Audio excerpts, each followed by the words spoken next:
PC gaming is what I'm going to show you guys next between the LG C4 to the left and the Samsung S95D to the right. Now, for anybody that sees this already, the S95D is just destroying the LG C4. Now, I don't know if there are many people that would have expected this outcome, but again, we are talking about PC gaming, and this is Dead or Alive 6. Now, the reason I picked this game is because fighting games are my bread and butter. I personally love them. I know there are a lot of other people that like shooters and other things like that more, to which we'll show you some Borderlands and some stuff later on. But I do want to give fighting games and that genre particularly some love for my gamers out there that actually would do that. And this is a very real world example.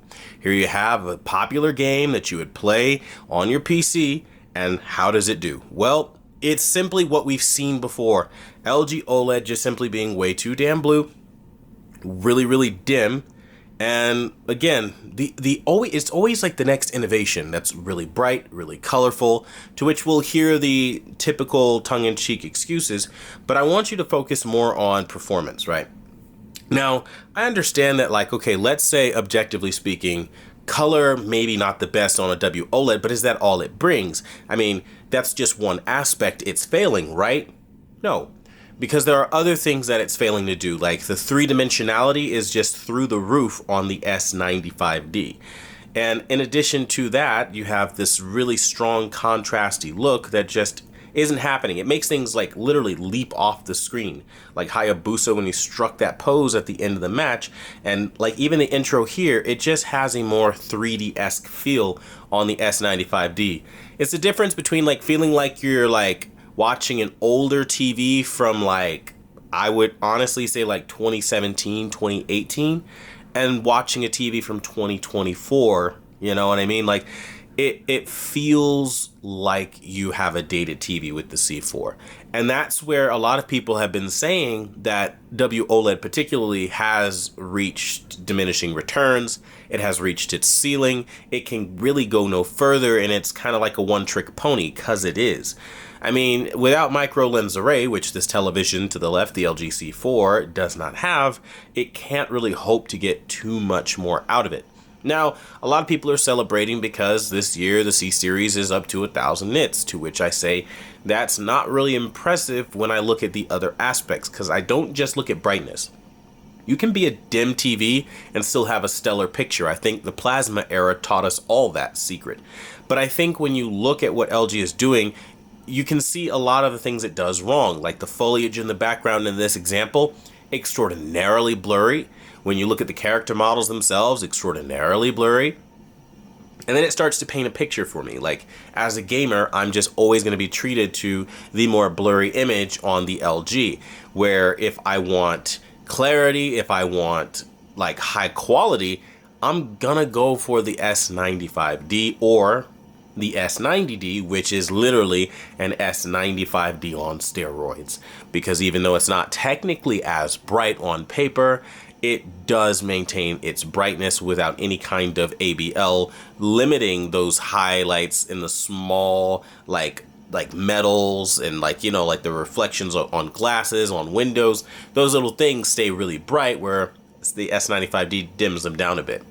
Now this adds into like a feeling of like, I guess, unease, and I really feel like for the money, the LG C4 just is a little much of like a copy and paste, and I don't see enough of that conversation happening where it's like, listen, this is a copy and paste. Now, I will say that Tom's Guide was probably the most honest about that. Like, they were probably as close to transparent as you'll ever find out of a mainstream reporter. Aside from that, I have not really seen very many people saying, hey, listen, just get a G3. Like, or a C3, just like we were saying, get a G3, because it really is like the iPhone mantra, and that is the only thing you can compare it to, because it's the only thing that we know year after year doesn't see massive changes or improvements to a point of wanting to run out and spend the amount of money that they're asking for. Now, does that mean that the LG C4 is the worst TV on planet Earth? No, of course not. However, that does mean that for the money that you are spending, there is a different conversation that needs to happen. Because as I look around here, I look at the colors, and I mean, again, to the untrained eye, it's good enough. But the thing about this channel is we're not about good enough, we're about the best. Why would I spend the exact same dollar amount and walk away with anything less than the best? That, to me, doesn't make sense. That's why I say, hey, you know what? This is one way or another based off of certain things that I'm seeing. Brightness alone, I would say, is a real big detractor. I've noticed that it's not quite as enjoyable. Now, the blues and cyans on the LG, they look beautiful. But that is, again, because it's a WOLED, and that is one of its biggest advantages. Again, we aren't taking that away from them. That is a wonderful thing. And I can't tell you still enough like how much I love how light the television is, because the weight of this television is really the superstar this year, because it's just so damn light. It's like the lightest TV I've lifted in a long time. Now, that being said, that doesn't mean that you can't enjoy the experience on the LG C4, but it's comparatively where you run into the problems here. Now, I will say I'm not seeing this whole like upscale everything AI world that LG is trying to sell this year by trying to rebrand themselves as like, you know, LG, OLED, Evo, C4, AI. Like, I'm not seeing the AI part to where like I feel like everything is like just perfect. So perfect it's impossible it has to be AI, like, right? Not seeing that. Now, I will say that LG, in terms of like background information and background contrast, they do have good depth, and they do, in some instances, give you some really nice 3D feeling image quality, but there's always this like underlying feeling of like it's nowhere near as sharp as the Quantum Dot OLED. And again, that's what we're comparing it against. And again, both TVs are at a different price point. I understand that. The S95D is more expensive. So some can argue that this is a completely unfair and just wild comparison, to which, again, I'll just state the Samsung S90D is basically the exact same price as this, give or take a few bucks here and there. Again, depending on sales and all that. The brightness of the S90D is better than what we have on the S95D and more consistent. So if you think that that's unfair for the same price, you're literally seeing the same exact representation. So, and this is actually a worse representation on the S95D because of that matte finish coating that lowers contrast. And unfortunately for Samsung this year, that keeps its flagship from beating out its junior flagship, which is hilarious because even though Samsung can't beat itself, it's literally with a matte finish coating that defeats contrast, beating every single TV this year I have put it up against. Doesn't matter the brand, make, or model, it literally is just taking names and kicking all kinds of ass like Hayabusa here. I'm telling you right now, I did not expect that when I first reviewed it, and I hated the matte finish coating. I thought it was like the dumbest thing Samsung could have done. Like, how could you possibly be so stupid? You'd put a contrast nerfing filter over your screen. That is like the dumbest thing. And then it just went on to show me I was wrong. It could beat every single one of the TVs on the market. I don't know if like they have like some sort of mandatory share meetings where they have to share their plans for the upcoming year, and Samsung just knew that their contrast across the board for every manufacturer would be trash. But Samsung really did, even with like lowering their contrast, give something absolutely incredible. Now, I'll tell you this, the LG will appear in a lot of instances to have absolutely stellar contrast, and the colors will look absolutely wonderful and amazing, and you'll think like, what, why would you say that it's otherwise? I will tell you like this, when you look at cameras, anytime an image is dim, it becomes extremely easy to see everything on the picture. So one of the known tricks with cameras is to lower the brightness of your television. This will increase the visibility because the light output isn't really bright. And then you can then go into your camera and raise up your camera's ISO, sensitivity to light, or use a lower f-stop lens and let in more light. This would make your image look dramatically better than it ever would have. Now, the relevancy of not gatekeeping and sharing this information with you is so that you know that this image, because it's dimmer, is going to look better and it's going to look more buttoned up in some instances. But I assure you, that is not how it will actually play out in real life. again, cameras, they always do different things from what human eyes do, and you have to take that into account. That I mean, if there's something I'm telling you about this, you probably want to look into it. And again, don't take my word from it or for it. Just go on to your phone and record your television and see how wildly saturated and colorful it gets versus what it actually would look like. That's just the nature of camera. So you do have to take this stuff with a grain of salt when you see certain things, but I think the clarity of the S95D and the three-dimensionality, the color advantage really will come through here. I mean, it's to die for. Now again, I look over, and it's not like in this example particularly, the LG is too far off as far as colors. As I look at the colors now, because they're mostly like those yellows, those tans, the daylight shining on the environment, it's not really doing a big problem as far as rendering colors, or giving a big problem as far as rendering colors. It looks fine in this example, but it's when you look over, that's where the contrast comes in. You'll see a bunch of little nuanced differences too. Like again, more sharpness, more isolation of the vehicles to be more three-dimensional than what you have on the LG. So that's where, again, the difference in processing matters. But I can tell you, like, it looks so incredible. And I think if you want the best, you're probably going to go with a QD OLED. I mean, take this example in Hogwarts Legacy. You're seeing like the color of the S95D just pull way ahead, even on those beautiful cyans. And that's huge because typically LG has always had the advantage here where now they don't.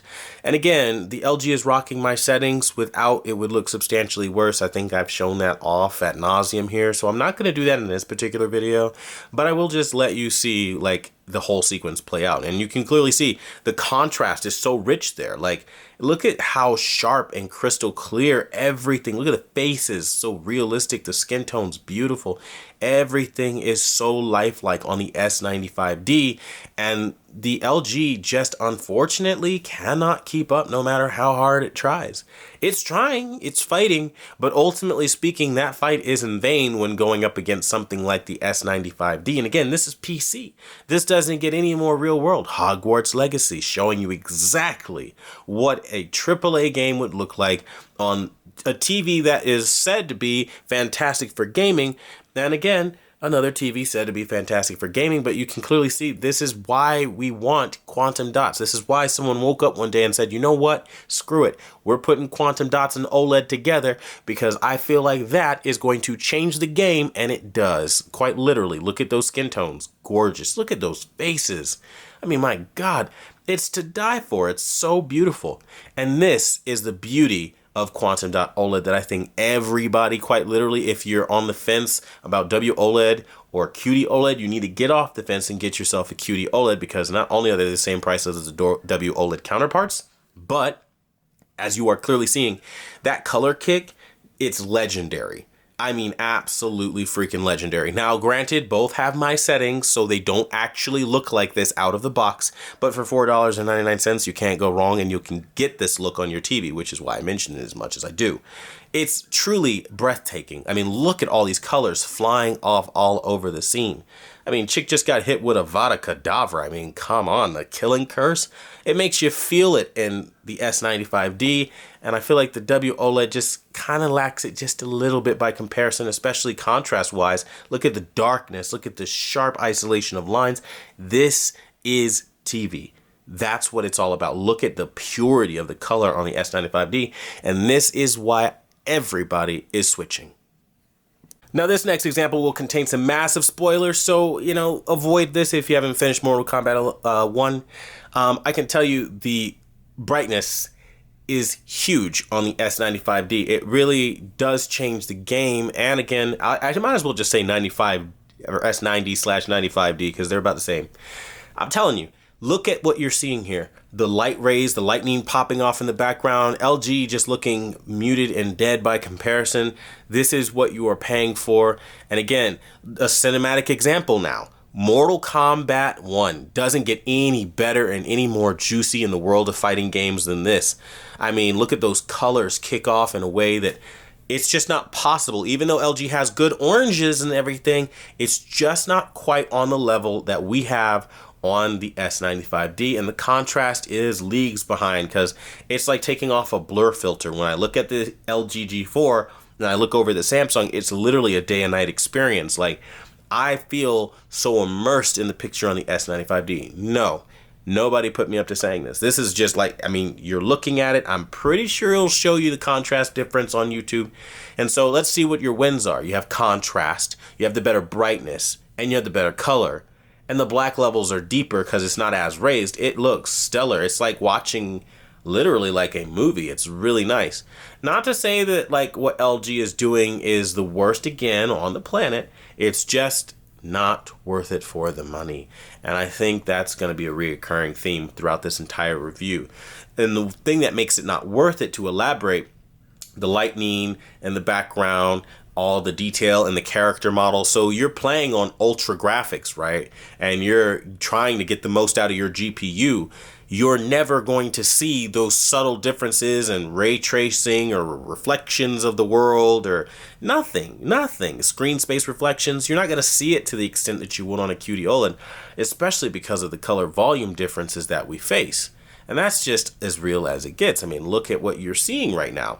You're effectively seeing, again, a massive difference in color as we look at this example. I mean, yeah, sure, a camera might juice it up depending on what you watch and make them look identical, which I wouldn't be surprised if, especially for the color red, it does that. Red is one of the hardest colors to portray on camera. But what I could tell you is, again, from looking at it, from watching it, from experiencing it day in, day out, again, there is a big difference between WOLED and QD OLED. And that difference is ultimately going to come down to the intensity of, again, the picture as a whole.